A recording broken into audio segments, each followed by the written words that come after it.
Hi.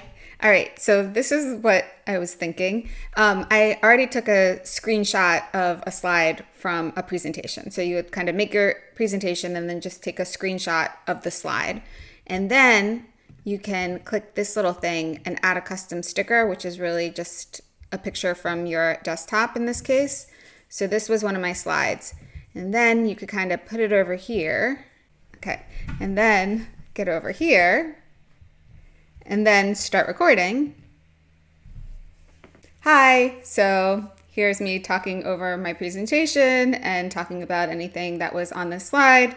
And then I'm gonna just stop recording now.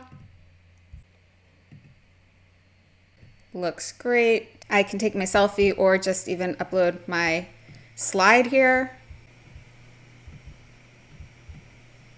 I'll go ahead and do both. So I'll put that down there.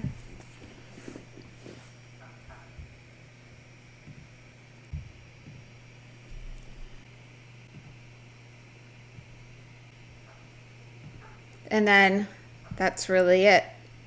You could make a grid of everybody's different slide contributions, and then if they weren't in the right order, you can go back and reorder it later. So that was the idea, but that's it. Bye.